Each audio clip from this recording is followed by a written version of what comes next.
We're coming to the end of this series of introductory videos on how to learn Japanese.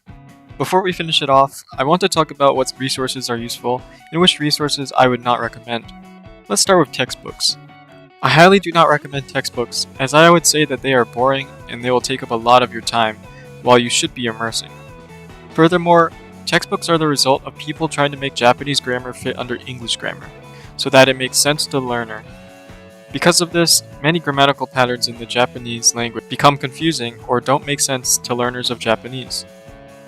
Not only that, buying a textbook would be a waste of money, and most of the resources I will be giving in this video are completely free. So what are some healthy alternatives to textbooks? If you really want to learn grammar, there's a website called Imabi, which has many topics about grammar categorized into levels. This website is the closest you will get to a textbook-like system, as it is based on long reading with a few example sentences here and there. However, I do consider it a good resource if you want to learn grammar. Another good resource for grammar is Japanese Amo. Japanese Amo is a YouTube channel created by a native Japanese speaker that explains grammatical patterns. Another very useful website is Tofugu, which has a little bit of everything. It has grammar, Japanese culture, and even podcasts. Tofugu is really helpful, so I do suggest you check it out. Now you may be wondering about the very popular website app Duolingo. Now many people say no to using Duolingo, but I would actually recommend it. However, I would not recommend using it as a main resource. I would say that Duolingo's strongest points are its streak system and the global comment system. The streak system is great as it makes you do at least one lesson a day, meaning you will always get a little bit of practice in if you need the extra push. I have a 643-day streak going as we speak, and the global comment system is great as natives and other learners can ask questions or explain how the sentences work. With Duolingo, there are ways to get the most out of it, and I'll explain the basics for you. Use the website version instead of the app version. The website version contains a lot more. It is much more useful than the app. In the app, there's a heart system, in which if you get the answer incorrect, you lose a heart.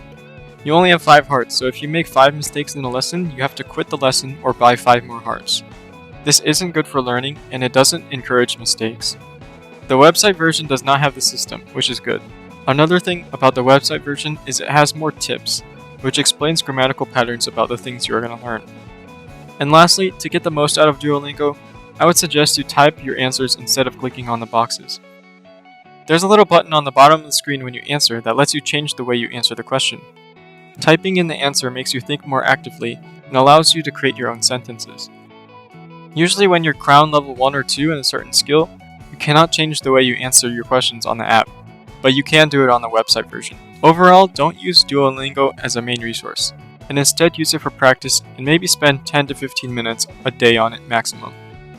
I've already talked about Netflix, Animelon, and Jisho. But another great tool for immersion is Rakuma. Rakuma lets you read manga in Japanese so you can read your favorite mangas while learning Japanese. It doesn't have all mangas, but it has a decent amount for you to find something you enjoy.